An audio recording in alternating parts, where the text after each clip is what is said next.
Tierra bajo las unas, esto es una historia real. No estoy subiendo este video para entretener ni para ganar visitas. Lo estoy subiendo porque necesito que alguien me crea. Mi nombre es Adrián Reyes. Vendo refacciones para motocicletas a los talleres mecánicos de Tepic, Nayarit. Un trabajo normal, una vida normal hasta la noche del 31 de octubre de 2019. Esa noche me subí a un autobús en Guadalajara para regresar a casa. Y cuando desperté a la mañana siguiente en la central de Tepic descubrí algo que me hizo jurar que nunca volvería a viajar de noche. Mis unas, las 10, estaban llenas de tierra negra, tierra húmeda oscura del tipo que solo encuentras en los cementerios, como si durante toda esa noche mientras dormía hubiera estado escarbando desde abajo de la tierra para salir. Pero me estoy adelantando. Déjenme contarles desde el principio, desde los 4 días que pasé sentado en un hospital mirando a mi padre conectado a tubos y cables, escuchando el pitido constante de las máquinas que lo mantenían vivo. La llamada llegó un domingo a las 3 de la madrugada. El timbre del celular me arrancó de un sueño profundo y cuando vi el número desconocido supe que algo estaba mal. Nadie llama a esa hora con buenas noticias. Una enfermera del Hospital Civil de Guadalajara me informó que mi padre Héctor Reyes había sufrido un infarto. Estaba en terapia intensiva. Querían saber si había algún familiar que pudiera venir. Yo era el único. Mi madre había muerto hace 8 años. No tengo hermanos. Mi padre y yo nunca fuimos cercanos, pero la sangre es la sangre y cuando colgué el teléfono ya estaba buscando el próximo autobús a Guadalajara. El viaje de Tepic a Guadalajara dura aproximadamente 3 horas por la autopista de cuota. Lo hice en silencio mirando por la ventana sin ver realmente nada, pensando en todas las conversaciones que nunca tuvimos, en todos los cumpleaños que pasé solo porque él prefería trabajar, en todas las veces que quise llamarlo y no lo hice porque el orgullo es una enfermedad que se hereda. Llegué al hospital antes del mediodía. El Hospital Civil de Guadalajara es un edificio viejo enorme con pasillos que huelen a desinfectante y a algo más que nunca he podido identificar. Un olor dulce casi metálico que se despega a la ropa y no se va hasta que devanas 2 o 3 veces. El olor de la enfermedad. El olor de la gente que está esperando noticias que no quiere escuchar. La sala de espera de cardiología estaba llena. Familias enteras amontonadas en sillas de plástico naranja, algunos dormitando, otros llorando en silencio, otros simplemente mirando al vacío con esa expresión que solo tienen los que han estado esperando demasiado tiempo. Me registré en recepción y una enfermera me llevó a ver a mi padre. No lo reconocí al principio. El hombre que estaba en esa cama no era el Héctor Reyes que yo recordaba.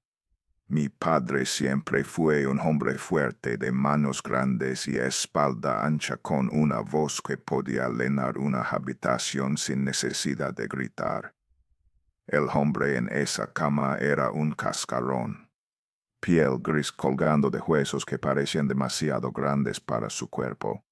Tubos entrando y saliendo de lugares que prefiero no describir. Los ojos cerrados, la boca entreabierta, el pecho subiendo y bajando con cada respiración asistida. Me senté en la silla junto a su cama y no me moví durante 4 días. Comía sándwiches de las máquinas expendedoras del pasillo, esos que vienen envueltos en plástico y saben a cartón con mayonesa. Tomaba café aguado de un carrito que una señora empujaba cada mañana, siempre con la misma sonrisa cansada. Dormía en esa silla de plástico, despertando con el cuello torcido y la espalda destrozada, sin saber qué hora era ni cuánto tiempo había pasado. El pitido del monitor cardíaco se convirtió en el ritmo de mi vida, marcando los segundos de una espera que parecía no tener fin. A veces mi padre abría los ojos. Me miraba sin reconocerme o quizás sí me reconocía, pero no tenía fuerzas para demostrarlo. Le hablaba de cosas sin importancia, del negocio de los clientes del clima. No sabía qué más decir. Nunca supimos hablar de las cosas importantes. Al cuarto día el doctor me llamó a su oficina. Era un hombre mayor con lentes gruesos y una bata que había visto mejores días. Me dijo que mi padre había pasado lo peor. El infarto había sido severo, pero estaba respondiendo al tratamiento. Con cuidado y reposo podría recuperarse en unas semanas. Sentí un alivio que no esperaba. No sabía qué me importaba tanto hasta ese momento. Esa tarde cuando regresé a la habitación mi padre estaba despierto. Sus ojos del mismo color café oscuro que los míos me siguieron cuando entré. Le dije que tenía que irme. El negocio me necesitaba. Los clientes estaban esperando sus pedidos. Mentiras, todas mentiras. La verdad era que no podía seguir allí. No podía seguir sentado junto a ese hombre con el que compartía sangre, pero nada más esperando que dijera algo que nunca iba a decir. Mi padre asintió. Su mano se movió sobre la sabana, un gesto débil y yo la tomé. Su piel estaba fría, seca como papel viejo. Intentó hablar, pero la mascarilla de oxígeno ahogaba sus palabras. Me acerco para escuchar. Su voz era apenas un susurro rasposo, interrumpido por la respiración forzada. Alcancé a distinguir algunas palabras. Cuidado, camino. 31. Pensé que estaba delirando. Los medicamentos para el dolor pueden hacer eso, hacer que la gente diga cosas sin sentido. Le apreté la mano, le dije que volvería pronto y salí de la habitación. Esa fue la última vez que lo vi con vida. La central de autobuses de Guadalajara es un mundo aparte cuando que la noche. Durante el día es un lugar bullicioso lleno de familias, vendedores ambulantes, niños corriendo entre las piernas de los adultos. Pero después de las 10 el ambiente cambia. Los fluorescentes del techo parpadean con ese zumbido eléctrico que depone los nervios de punta. Las sombras se alargan entre los andenes. Los pocos pasajeros que quedan tienen esa mirada vidriosa de quien lleva demasiadas horas sin dormir. Llegué a la central cerca de las 9:30. Compré un boleto para el autobús de las 10:20 rumbo a Tepic el último de la noche. La mujer detrás del mostrador me miró con una expresión extraña cuando le pedí el asiento junto a la ventana. Hay mucha gente viajando esta noche, dijo. Es 31 de octubre. No entendía a qué se refería. Para mí era solo otro día, otro viaje, otra noche queriendo estar en mi cama. No me detuve a pensar en fechas ni en lo que significaban. Mientras esperaba en la sala saqué mi celular para revisar mensajes. No había ninguno, normal. No tenía a nadie esperándome en casa, nadie que se preocupara si llegaba tarde o no llegaba en absoluto. Solo un departamento vacío con un refrigerador medio lleno y una televisión que encendía para no sentirme tan solo. Levanté la vista del teléfono y mi mirada se encontró con la pared del fondo. Carteles. Docenas de carteles pegados uno junto al otro, algunos nuevos, otros decoloridos por el tiempo. Todos con la misma palabra impresa en letras rojas: desaparecido. Rostros que me miraban desde el papel. Una mujer joven con una sonrisa congelada en una foto de graduación. Un hombre de mediana edad con bigote y sombrero ranchero. Una niña de no más de 10 años abrazando un oso de peluche. Un muchacho con uniforme de secundaria. México tiene más de 100,000 personas desaparecidas. 100,000. Suficientes para llenar un estadio de fútbol. Suficientes para formar una ciudad fantasma. Y esos eran solo los que tenían a alguien que los buscara, alguien que se tomara el tiempo de imprimir un cartel y pegarlo en una pared. Me pregunté cuántos de ellos seguían vivos. Me pregunté cuántos habían sido encontrados, pero en condiciones que nadie quería describir. Me pregunté cuántos seguían ahí afuera esperando que alguien los reclamara. Un escalofrío me recorrió la espalda. Aparte la mirada y me concentré en mi teléfono tratando de no pensar en esas caras, en esas historias que nunca conocería. El altavoz crujó con esa estática característica de los sistemas de sonido viejos. Una voz femenina grabada y sin emoción anunció la salida del autobús a Tepic desde el andén 7. Me levanté, recogí mi mochila y caminé hacia el andén. El autobús era uno de los viejos de esos que deberían haber sido retirados hace años pero que siguen circulando porque las empresas no quieren gastar en unidades nuevas. Pintura azul de colorida, ventanas manchadas de polvo y grasa, el logo de la compañía a medio desprender en el costado. Olía a diésel, a plástico caliente, a años de sudor humano impregnado en los asientos. El chofer estaba parado junto a la puerta revisando los boletos. Un hombre de unos 50 años, moreno, con el bigote poblado y las manos callosas de quien ha pasado media vida agarrado a un volante. Levaba una cadena con un crucifijo de plata colgando del cuello visible sobre el cuello de su camisa azul con el logo de la empresa. En el parabrisas justo encima del tablero alguien había pegado una estampita de la Virgen de Guadalupe iluminada por una pequeña luz que parpadeaba como las veladoras en los altares. Le entregué mi boleto. El chofer lo miró, me miró a mí, asintió sin decir nada.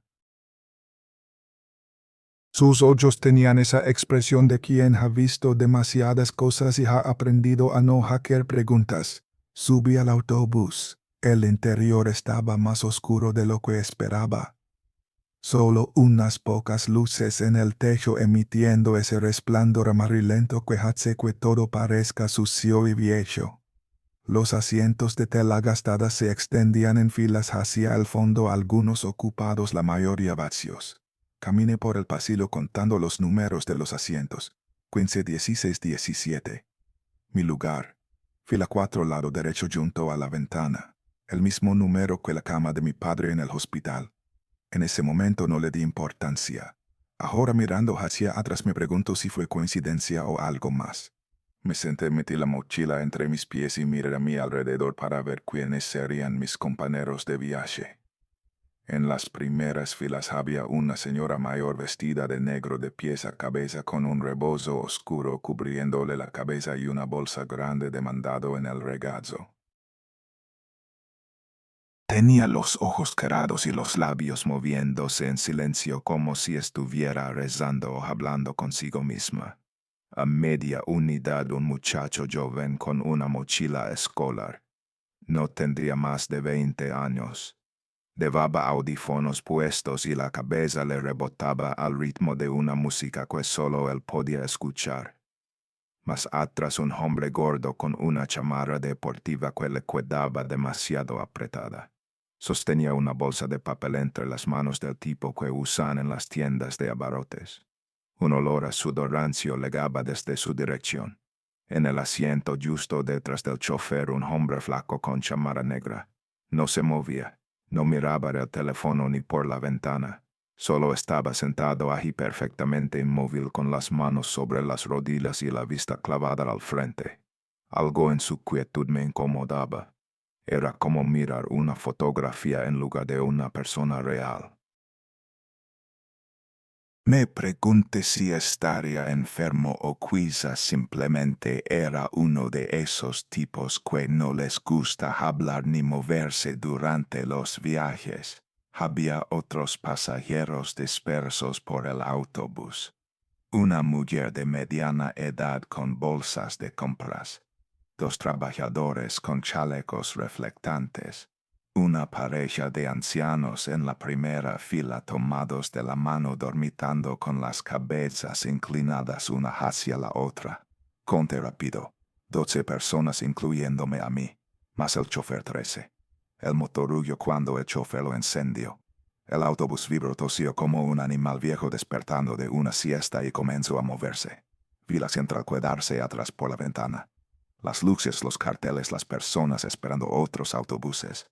Todo se fue encogiendo hasta convertirse en un punto brillante en la oscuridad.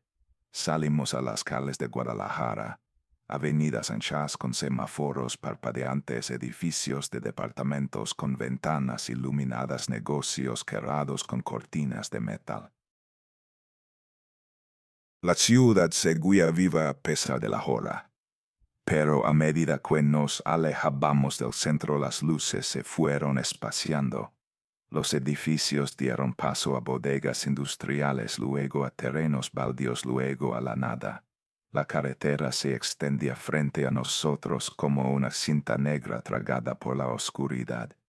Las luces interiores del autobús se apagaron, dejando solo unas tenues líneas azules a lo largo del pasillo. Me acomodé en el asiento, apoyé la cabeza contra el vidrio frío de la ventana y cerré los ojos. Estaba agotado. El zumbido del motor era constante, casi hipnótico. El autobús se mecía suavemente con el movimiento, pero algo no me dejaba caer del todo en el sueño. No sé cuánto tiempo pasó.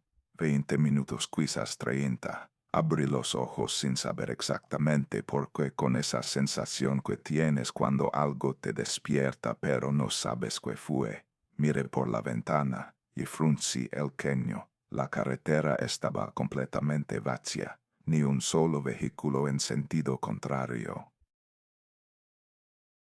Ni uno solo adelantándonos o quedándose atrás. Solo nosotros solos en medio de una oscuridad que parecía tragarse las luces del autobús a pocos metros de distancia. Probablemente es normal, me dije. Es muy tarde. La gente está dormida. No hay razón para que haya tráfico a esta hora. Pero la explicación no me convenció del todo. Había algo más. Una sensación en el pecho, como cuando entras a un cuarto donde sabes que pasó algo malo aunque nadie te lo haya dicho. El autobús pasó junto a una gasolinera. Las luces estaban encendidas. El letrero brillaba con ese resplandor naranja y blanco de las estaciones de servicio. Había 3 carros estacionados junto a las bombas, pero nadie se movía. Vi a un hombre parado junto a un sedán rojo. Llevaba el uniforme de empleado. Tenía el brazo levantado sosteniendo la manguera de la bomba como si estuviera a punto de llenar el tanque. Pero estaba inmóvil, completamente inmóvil, y la gasolina no caía. La manguera estaba en posición pero no salía ni una gota, como si el tiempo se hubiera detenido solo para él. Me froté los ojos con fuerza. El cerebro te juega trucos cuando estás tan cansado. Ves cosas que no están ahí. Cuando volví a mirar ya habíamos dejado la gasolinera atrás. Seguro lo imaginé, me dije. Seguro era solo un tipo descansando un momento. Pero mis manos estaban temblando. Unos minutos después pasamos junto a un camión de carga estacionado en el acotamiento. Las luces traseras estaban encendidas. El motor parecía estar funcionando. El chofer estaba sentado en la cabina, las manos en el volante, la cabeza inclinada hacia adelante, los ojos abiertos. No se movía. Esta vez lo vi más claro. El autobús pasó a solo unos metros de distancia y pude ver perfectamente su cara iluminada por las luces del tablero. Una cara congelada en una expresión vacía. Miré mi teléfono para ver la hora. 22:47. Esperé lo que me parecieron varios minutos y volví a mirarlo. 22:47. El mismo número. El mismo minuto. Busqué el reloj digital del autobús. 22:47. 2 relojes diferentes. Ambos congelados en el mismo instante. Quizás es un error, me dije. Quizás la señal aquí es mala. Quizás el reloj del autobús está descompuesto. Pero en el fondo yo sabía que algo estaba pasando. Algo que no tenía explicación lógica. Y cuando miré hacia la señora del rebozo negro noté algo que hizo que mi corazón se saltara un latido.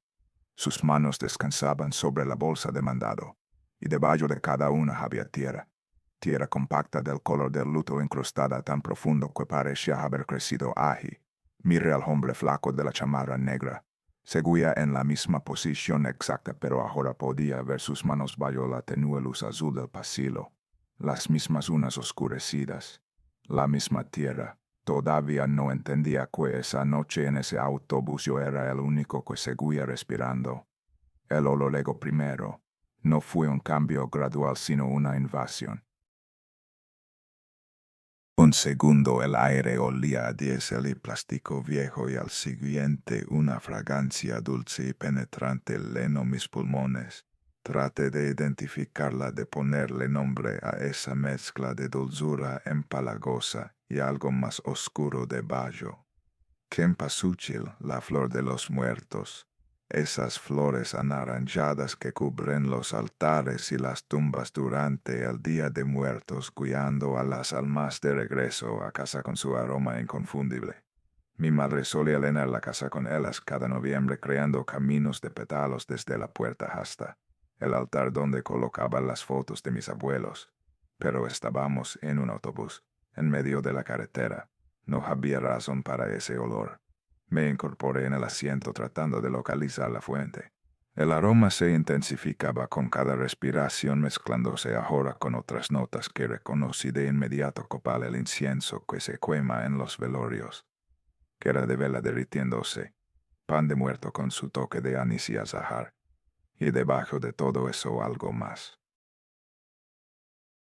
Algo que mi mente se resistía a nombrar.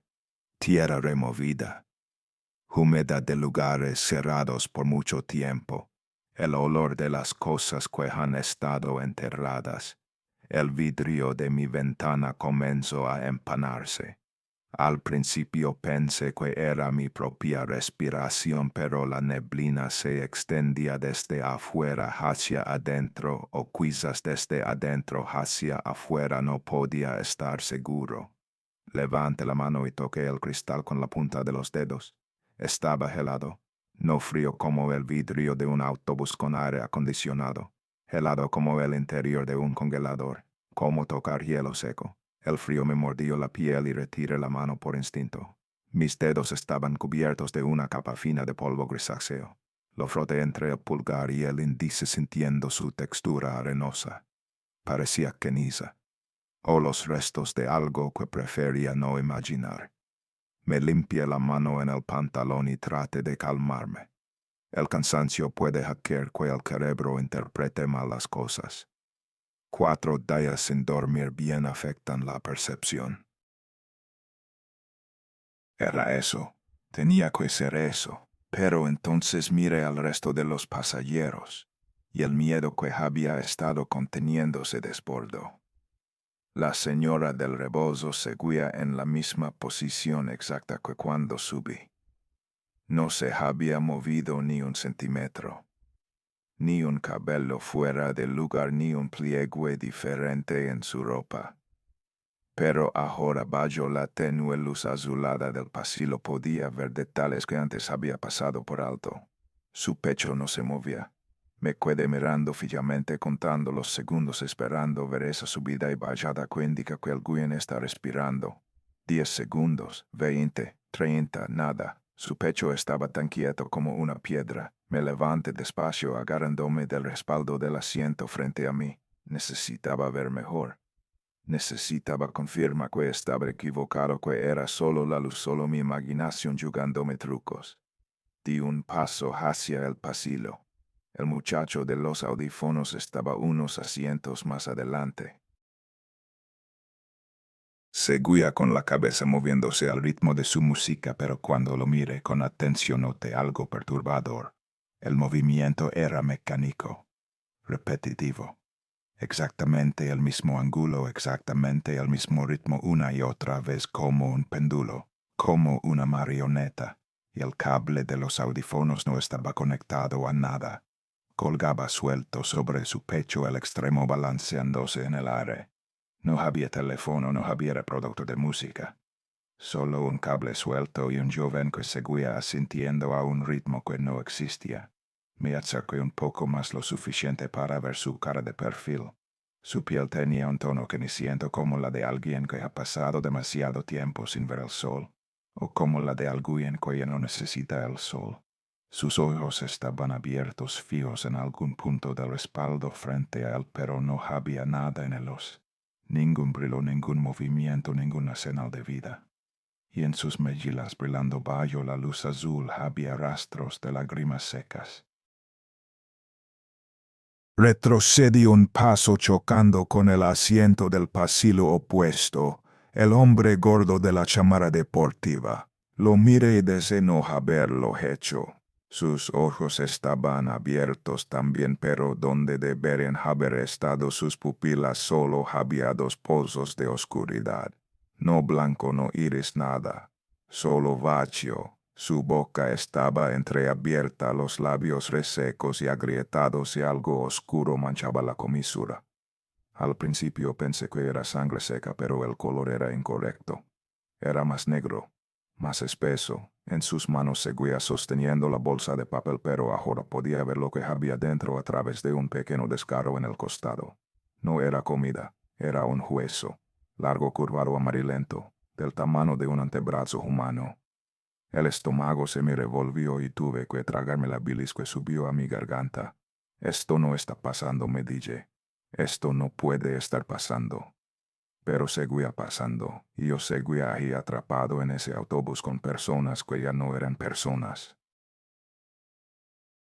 La pareja de ancianos en la primera fila seguían tomados de la mano, pero ahora podía ver cómo sus dedos estaban entrelazados, no como dos personas que se quieren y buscan consuelo, sino como alguien los había colocado deliberadamente así. Los dedos demasiado rígidos, los nudillos demasiado blancos, como las manos de los muertos en un ataúd arregladas por el enterrador para que parezcan en paz. Necesitaba hablar con el chofer. Él era el único que se había movido desde que salimos de la central. Él seguía conduciendo, seguía funcionando. Si había alguien en este autobús que pudiera explicarme qué estaba pasando, era él. Al pasar junto al hombre flaco de la chamarra negra me detuve. Algo había cambiado en él. Ya no miraba al frente. Sus ojos que antes parecían vacíos ahora estaban fijos en mí. No había girado la cabeza, no había movido el cuerpo, pero de alguna manera sus ojos habían encontrado los míos en la oscuridad. Y sonreía, una sonrisa que no era una sonrisa. Una mueca que estiraba sus labios sobre dientes demasiado largos, demasiado amarillos, demasiado afilados. Aparte la mirada y seguí caminando más rápido ahora con el corazón golpeando contra mis costillas como un animal intentando escapar de su jaula. Caminé hacia el frente, cada paso resonando demasiado fuerte en el silencio. El piso del autobús crujía bajo mis pies, un sonido que antes no había notado. O quizás antes había otros sonidos que lo ocultaban, respiraciones, suspiros, el roce de la ropa contra los asientos. Ahora no había nada de eso, solo mis pasos y el ronroneo distante del motor. Pasé junto a la señora del rebozo. De cerca el olor a cempasúchil era más fuerte, mezclado con algo medicinal como formaldehído. Su piel, que desde lejos parecía simplemente pálida de cerca, tenía un matiz verdoso como fruta que empieza a pudrirse. Me detuve junto al asiento del chofer. Desde aquí podía ver el parabrisas completo. La carretera extendiéndose hacia la nada, tragada por una oscuridad que las luces del autobús apenas penetraban. No había señales de tránsito. No había marcas en el asfalto. No había nada más que negro. Abrí la boca para hablar. Disculpe, dije. Mi voz sonó extraña, demasiado alta en el silencio. ¿Cuánto falta para llegar a Tepic? El chofer no respondió. Sus manos seguían en el volante exactamente en la posición de las 10 y las 2 como enseñan en las escuelas de manejo. Su cabeza estaba fija mirando al frente. Ni un músculo se movió. Señor, insistí un poco más alto. ¿Me escucha nada? Me incliné hacia adelante tratando de ver su cara en el espejo retrovisor grande que colgaba sobre el tablero. Lo que vi hizo que el aire se me congelara en los pulmones. El reflejo en el espejo no correspondía con lo que estaba viendo directamente. Desde mi ángulo el chofer parecía normal, un hombre de mediana edad con bigote, piel morena, expresión concentrada. Pero en el espejo su cara estaba mal. La piel tenía un tono gris ceniza tirante sobre los huesos del cráneo como si no hubiera suficiente para cubrirlos. Sus ojos eran dos manchas blancas, sin pupilas, sin iris, sin nada. Y su boca se movía constantemente formando palabras que no producían sonido, un movimiento repetitivo y perturbador que no se detenía. Me quedé paralizado, incapaz de apartar la mirada del espejo. Y entonces lentamente, muy lentamente, la cabeza del chofer comenzó a girar. No fue un movimiento natural. Fue mecánico forzado, como si cada centímetro de rotación requiriera un esfuerzo consciente. Primero vi su perfil, luego un poco más, luego más. Cada músculo de mi cuerpo me gritaba que corriera, que me alejara, que no mirara. Pero mis pies estaban clavados al piso. La rotación continuó hasta que pude ver la mitad de su cara. No era una cara. Era una superficie lisa cubierta por algo que parecía tela blanca estirada sobre la forma de un cráneo. No había ojos, no había nariz, no había boca real. Solo la tela con los contornos de lo que alguna vez fueron rasgos humanos presionando desde abajo. Tela de mortalla. El chofer no tenía cara. Tenía la cara cubierta como cubren a los muertos antes de enterrarlos. Di un paso atrás tropezando con mis propios pies. En ese momento el autobús entero pareció cobrar vida de una manera que no esperaba. Las luces interiores parpadearon a azul blanco, a azul oscuridad, azul de nuevo. El motor cambió de tono pasando de un ronroneo bajo a algo más agudo, más urgente. Y desde el fondo del vehículo escuché un sonido que me heló la sangre. El sonido de alguien levantándose. Me di vuelta. La señora del rebozo estaba de pie en el pasillo. No la había visto moverse. Un segundo estaba sentada inmóvil como una estatua y al siguiente estaba parada allí a menos de 5 metros de mí con su rebozo negro enmarcando una cara que ahora podía ver claramente. Mitad cara, mitad calavera. Del lado izquierdo sus rasgos eran los de una anciana normal, piel arrugada, ojos cansados, labios finos. Del lado derecho no había piel, solo hueso. Hueso blanco y pulido con la cuenca del hoyo vacía y los dientes expuestos en una sonrisa eterna. Detrás de la otros se levantaban. El muchacho de los audífonos, el hombre gordo, los trabajadores de chaleco, el hombre flaco de la chamarra negra que ahora se movía con una fluidez antinatural como si sus articulaciones funcionaran en direcciones que no deberían. Uno por uno los pasajeros se ponían de pie con movimientos rígidos, antinaturales como marionetas siendo jaladas por hilos invisibles. Todos mirándome, todos avanzando hacia mí. Retrocedí hasta chocar con el tablero del chofer. No había a dónde ir. El chofer bloqueaba la salida delantera y los pasajeros bloqueaban el pasillo hacia atrás. Estaba atrapado. La señora del rebozo dio otro paso. Y otro. Sus pies no hacían ruido contra el piso. Se deslizaba más que caminaba como si sus zapatos no tocaran realmente la superficie. Abrí la boca para gritar, pero ningún sonido salió. Mi garganta estaba cerrada, paralizada por un terror más profundo que cualquier cosa que hubiera sentido antes. Él se detuvo a menos de 1 metro de mí. Su boca, la mitad que todavía tenía labios, se movió. «Todavía respiras». Su voz era un susurro seco como joyas muertas arrastrándose por el pavimento. Levantó una mano hacia mi cara.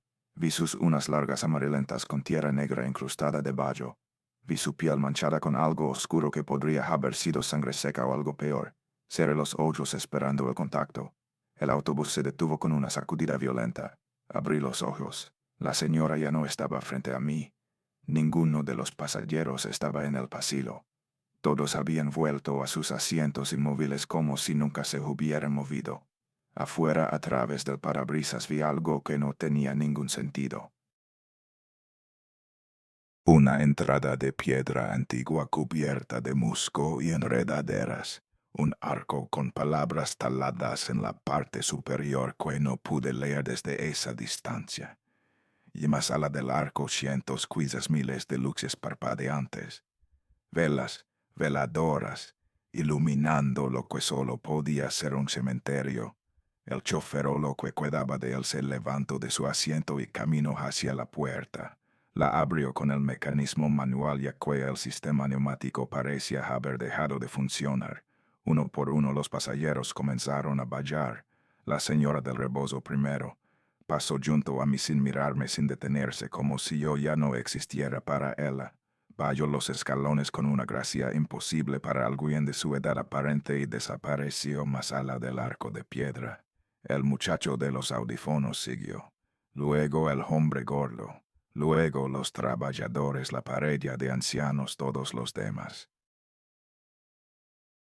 Cada uno pasando junto a mí, cada uno ignorándome, cada uno adentrándose en el cementerio como si supieran exactamente a dónde iban.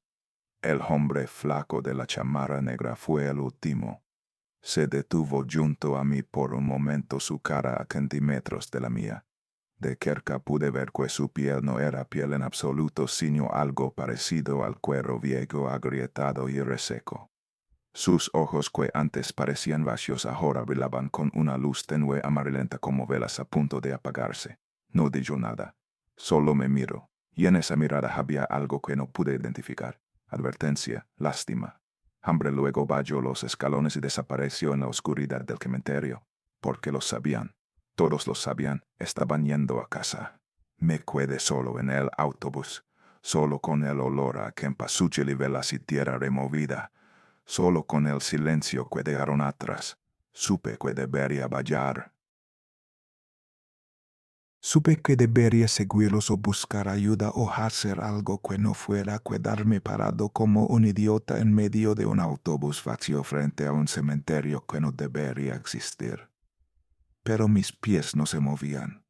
No sé cuánto tiempo pasó. Minutos, quizás horas. El tiempo había dejado de tener sentido cuando el reloj se congeló en 22:47.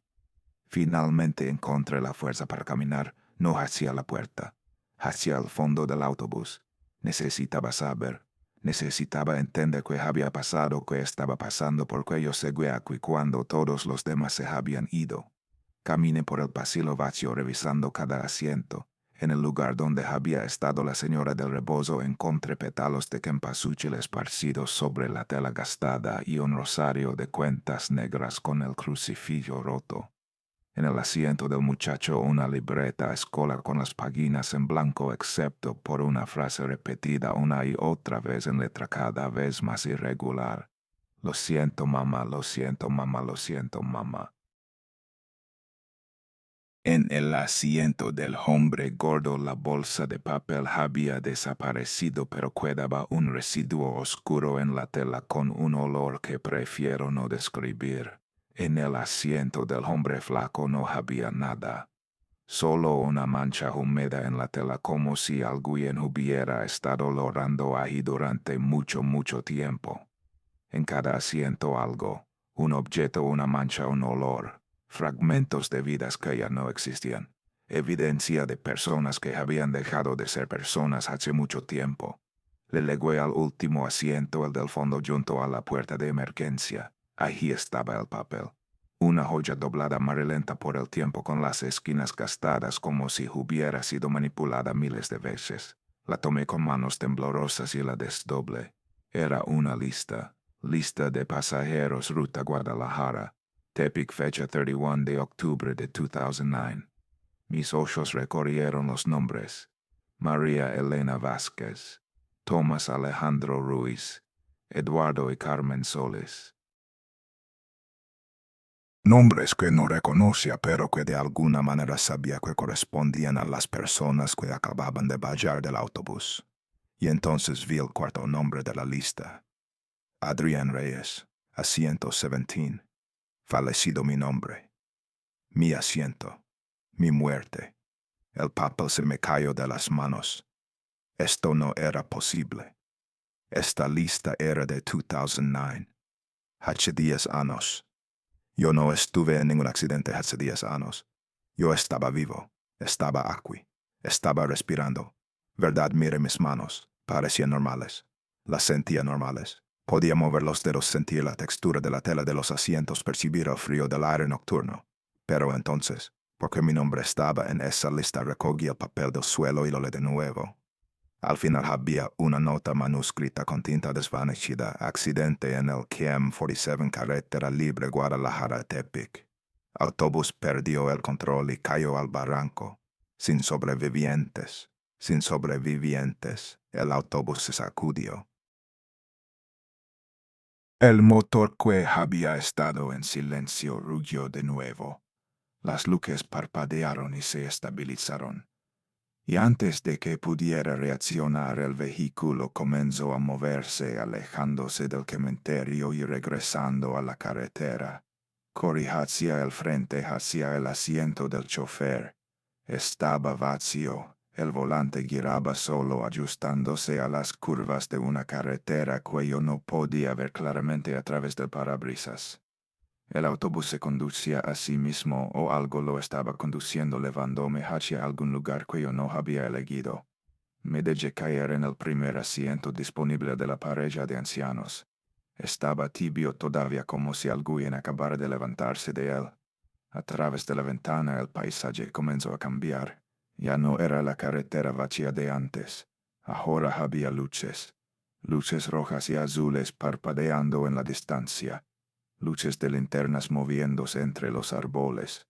Luces de faros apuntando hacia abajo, hacia algo que estaba fuera de mi campo de visión.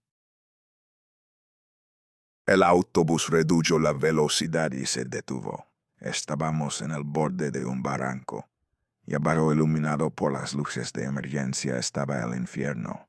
Un autobús idéntico al que yo estaba yacía volcado en el fondo, con el techo aplastado contra las rocas y las ventanas reventadas.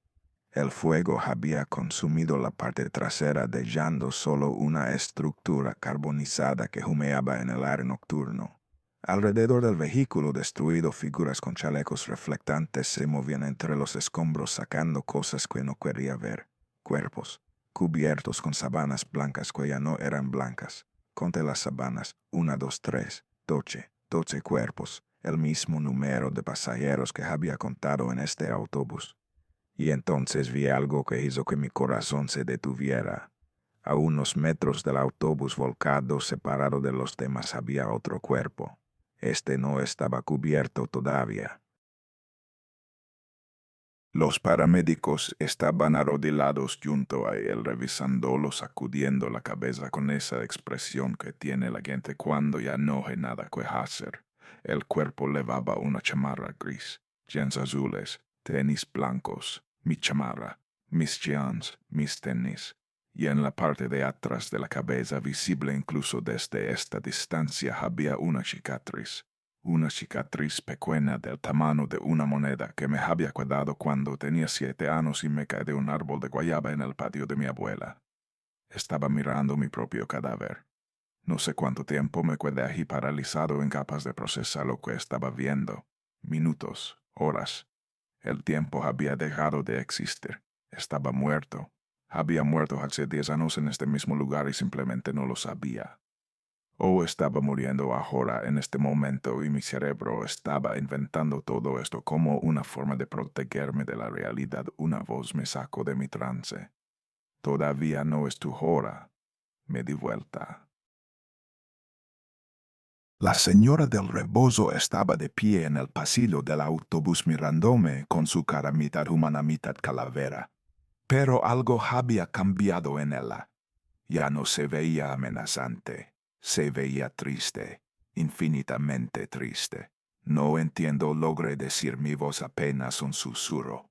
¿Qué está pasando? Estoy muerto. Él negó con la cabeza, un movimiento lento que hizo que los huesos de su cuello crujeran audiblemente. Subiste al autobús equivocado, mi yo. Este autobús es para los que no llegaron, los desaparecidos, los que nunca fueron encontrados, los que sus familias siguen buscando. Pero mi nombre está en la lista. La lista muestra lo que pudo haber sido, lo que debería haber sido si hubieras tomado este autobús hace 10 años como estaba previsto. Pero no lo hiciste. Por alguna razón esa noche tomaste otro camino. Te salvaste. Recuerde, 31 de octubre de 2009. Tenía 23 años. Estaba en Guadalajara por trabajo igual que ahora. Había planeado tomar el autobús de la noche para regresar a Tepic, pero no lo hice. Porque no lo hice, el recuerdo volvió lentamente como agua filtrándose a través de grietas en una presa. Mi padre me había llamado esa noche, una de las pocas veces que lo hizo. Me pidió que me quedara un día más que lo ayudara con algo en su taller. No recuerdo qué. Algo sin importancia, pero me quedé y el autobús que debí haber tomado cayó al barranco esa misma noche. Entonces, ¿por qué estoy aquí ahora? Pregunté. ¿Por qué me subí a este autobús esta noche? La señora me miró con algo parecido a la compasión en su ojo humano. Porque tu padre está llamándote de nuevo, amigo. Desde el otro lado, está tratando de advertirte igual que hace 10 años. Mi padre, las palabras que susurró antes de que me fuera del hospital. Cuidado, camino. 31. No estaba delirando. Estaba tratando de salvarme. Otra vez. Tienes que despertar, dijo la señora. Tienes que despertar antes de que sea demasiado tarde. Despertar, esto es un sueño. Esto es un espacio entre el lugar donde van los que todavía no deciden si quieren seguir adelante o quedarse atrás. Pero tú no perteneces aquí. Tú todavía tienes calor en el cuerpo. Tú todavía tienes tiempo. Levanto su mano, la que todavía tenía piel, y la coloco sobre mi pecho. Su tacto estaba frío, tan frío que quemaba a través de mi chamarra y mi playera, pero debajo de ese frío pude sentir algo. Mi corazón, latiendo, fuerte y constante. Cierra los ojos, dijo ella. Piensa en tu padre. Piensa en lo que dejaste sin decir, y cuando los abras estarás de vuelta. Pero, cierra los ojos, Adrián. Obedecí. La oscuridad me envolvió. El frío desapareció. El olor a cempasúchil se desvaneció, reemplazado por algo más familiar: aire acondicionado, industrial, gasolina, comida rápida. Ahí entonces escuché una voz lejana pero clara anunciando por un altavoz: pasajeros del autobús a Tepic, estamos llegando a la central. Por favor, revisen que no olviden ninguna pertenencia. Abrí los ojos. Luz del sol. Brillante quegadora entrando a raudales por las ventanas de un autobús completamente normal. A mi alrededor pasajeros comunes se estiraban y bostezaban recogiendo bolsas y mochilas preparándose para bajar. El reloj digital sobre el tablero del chofer marcaba las 6:47 de la mañana. Miré por la ventana. La central de autobuses de Tepic se extendía frente a mi familia rimondana con sus puestos de tacos y sus taxis esperando clientes. Había llegado. Estaba vivo. Me levanté con piernas temblorosas y caminé hacia la salida.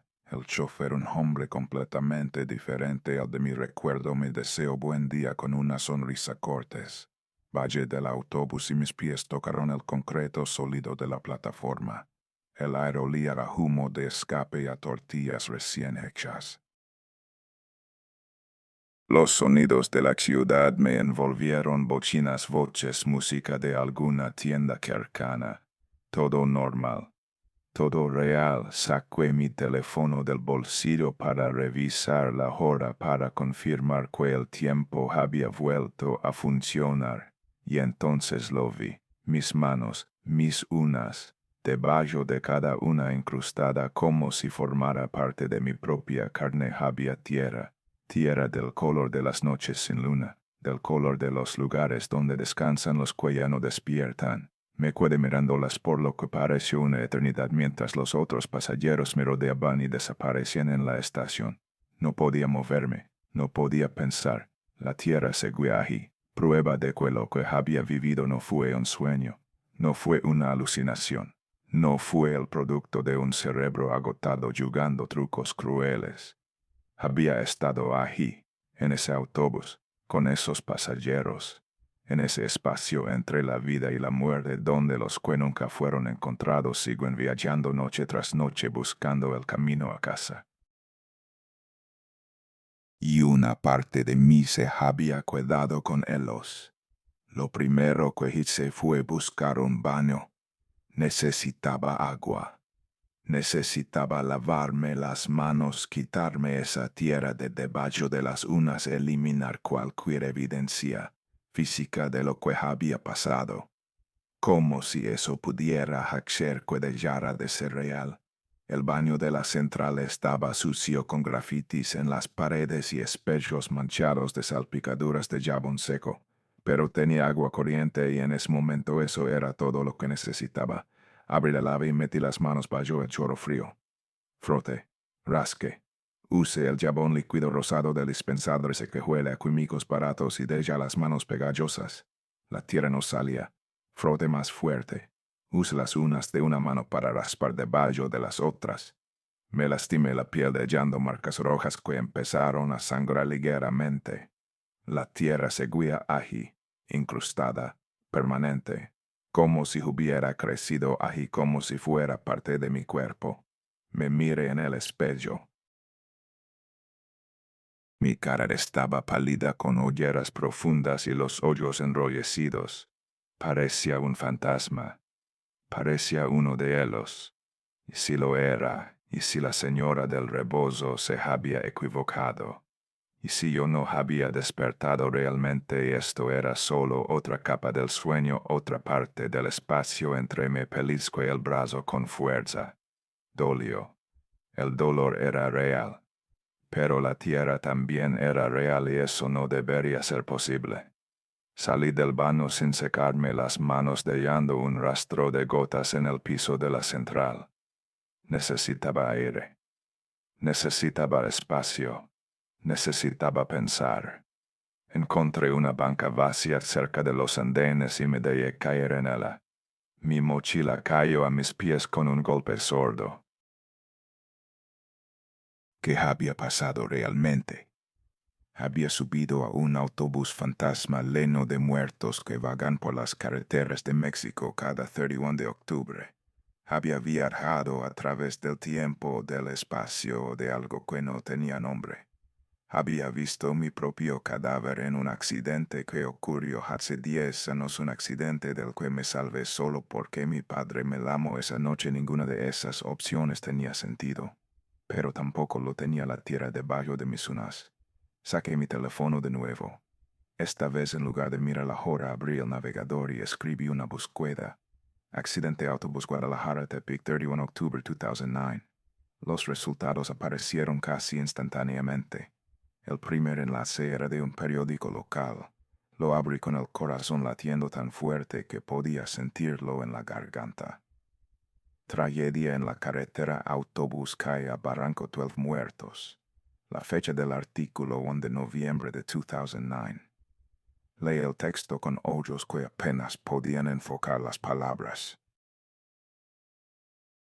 En la madrugada del 31 de octubre, un autobús de pasajeros que cubría la ruta Guadalajara-Tepic perdió el control en el kilómetro 47 de la carretera libre y cayó a un barranco de más de 50 metros de profundidad.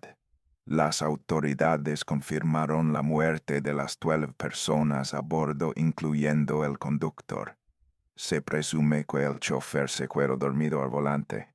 Los cuerpos fueron trasladados al servicio médico forense para su identificación.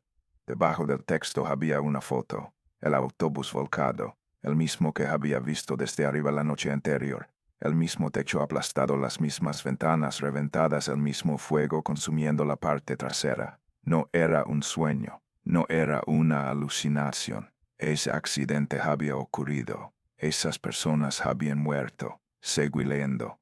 El artículo incluía una lista de las víctimas aquellas cuyos cuerpos habían sido identificados en los primeros días. María Elena Vázquez, 67 años. Tomás Alejandro Ruiz, 19 años. Eduardo Solis, 71 años y Carmen Solis, 68 años. Roberto García Luna, 45 años. Familia Mendoza, Pedro, 38. Lucia, 35 y sus hijos. Miguel, 12 y Sofía, 8.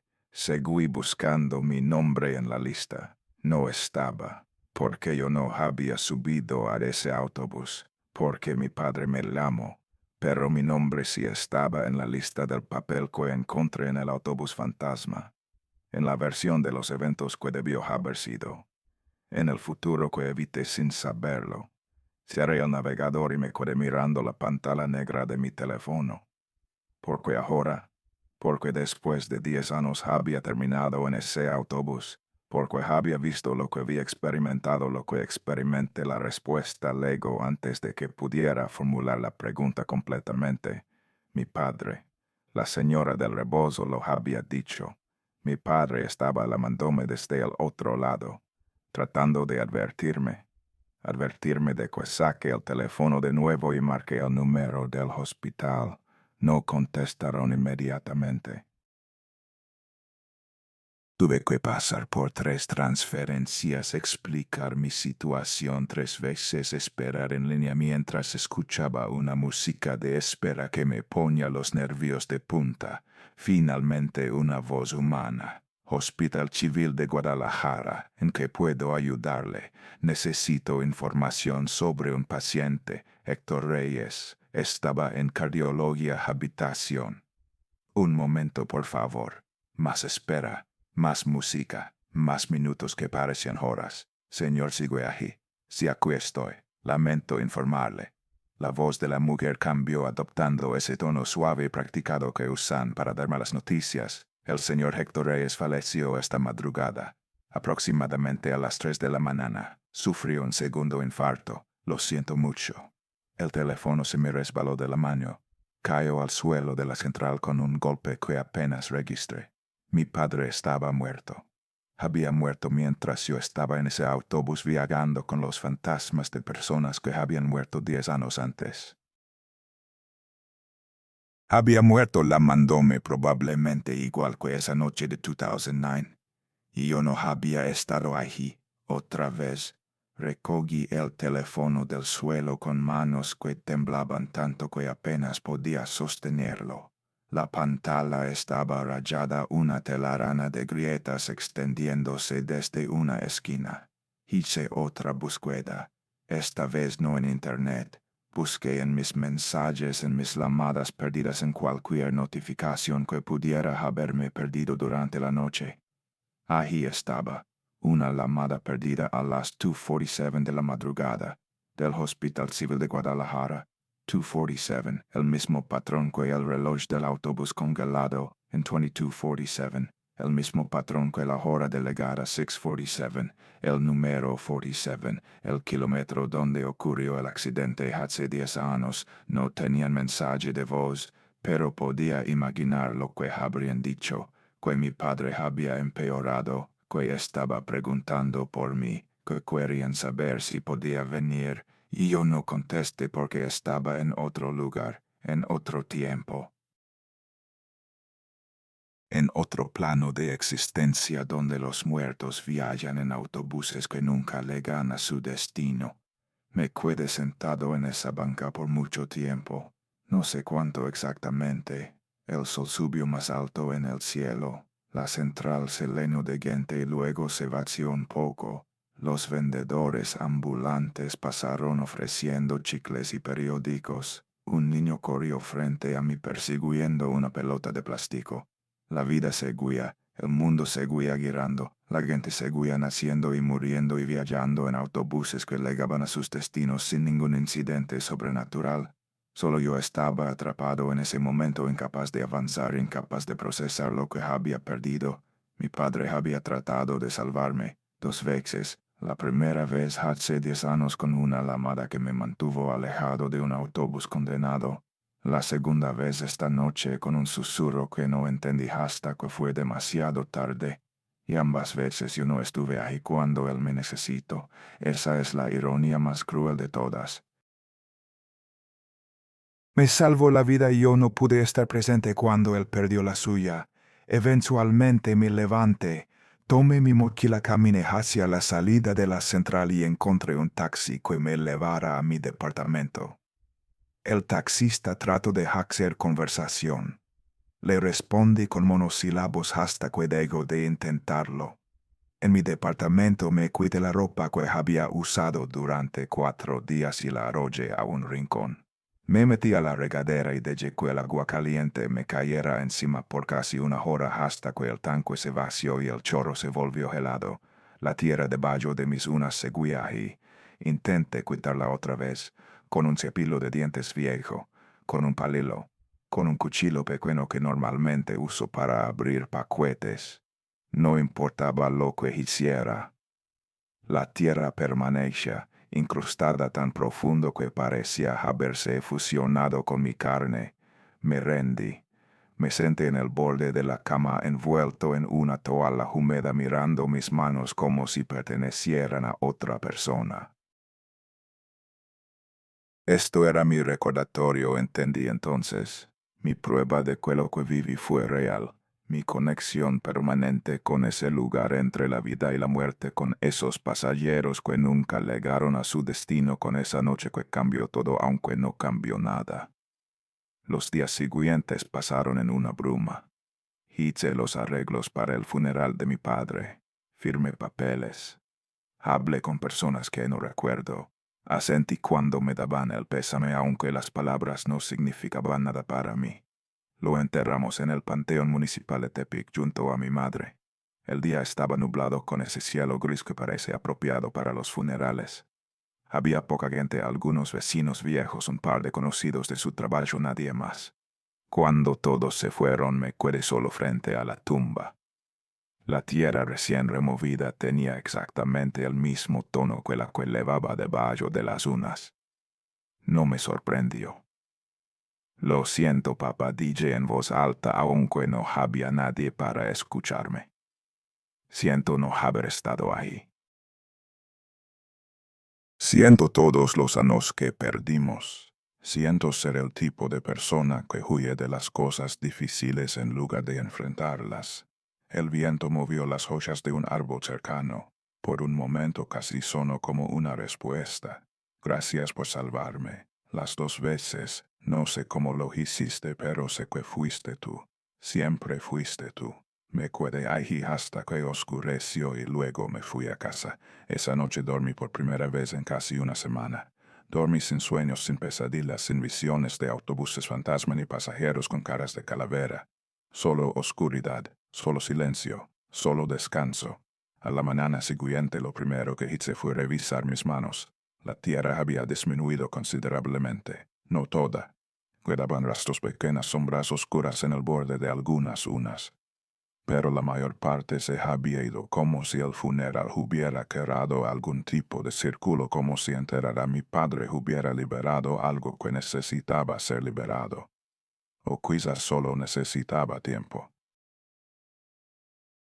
Quizás la tierra siempre iba a desaparecer eventualmente y el momento fue solo una coincidencia. Ya no creo en coincidencias, pero a veces es más fácil pretender que sí. Han pasado 5 años desde esa noche. Sigo viviendo en Tepic. Sigo vendiendo refacciones para motocicletas. Sigo siendo el mismo Adrián Reyes que era antes, excepto que ahora sé cosas que no sabía entonces. Sé que hay lugares entre la vida y la muerte donde los que nunca fueron encontrados siguen vagando. Sé que algunas carreteras llevan a destinos que no aparecen en ningún mapa.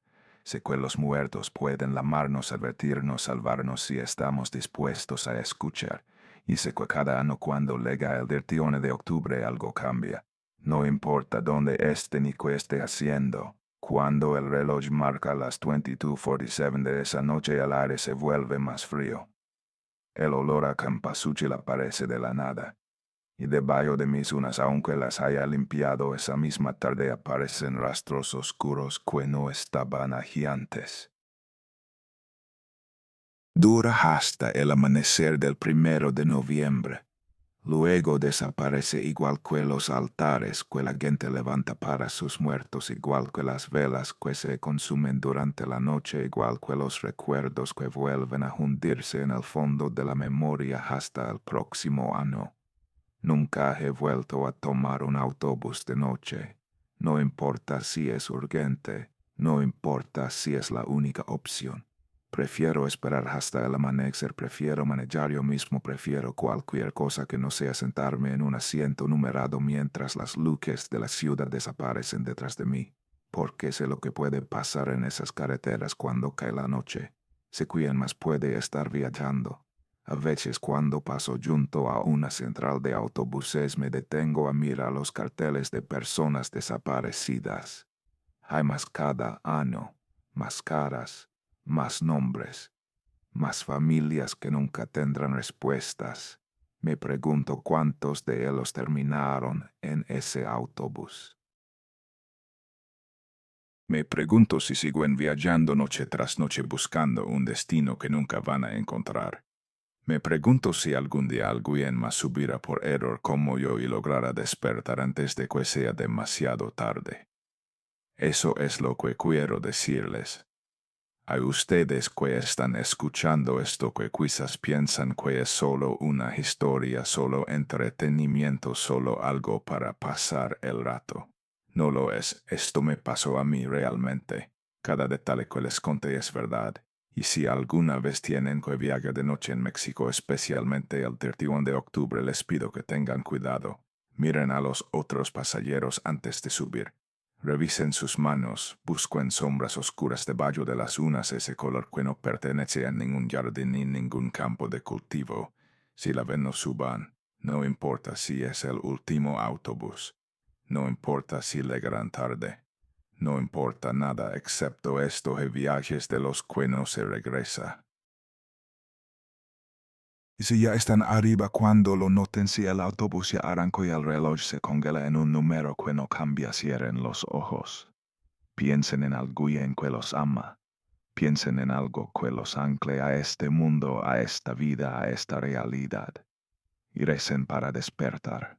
Porque en las carreteras de México, cuando que la noche del 31 de octubre los muertos viajan buscando compañía. Y a veces la encuentran. Estoy grabando esto el 30 de octubre. Mañana es el aniversario. Otra vez. Esta mañana cuando desperté encontré algo en mi mesa de noche que no estaba ahí cuando me dormí. Una flor de cempasúchil, fresca, con pétalos anaranjados todavía brillantes como si alguien la hubiera cortado hace solo unas horas. No sé cómo llegó ahí. No sé quién la puso. Vivo solo. Las ventanas estaban cerradas. La puerta con llave. Pero ahí estaba. Perfecta. Imposible. Y debajo de la flor un papel doblado. Amarillento. Con las esquinas gastadas. No lo abrí. No necesito abrirlo para saber qué dice. Porque ya sé lo que significa esa flor. Ya sé quién la dejó. Mi padre sigue cuidándome, incluso desde el otro lado, incluso después de todo este tiempo.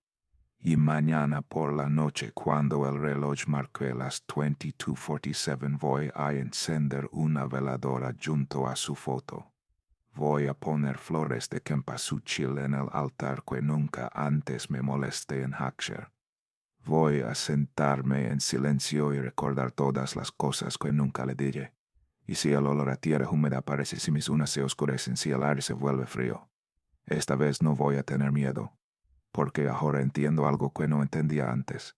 Los muertos no viajan para asustarnos, viajan para recordarnos que el tiempo es corto, que las palabras importan, y que siempre hay alguien esperándonos al final del camino.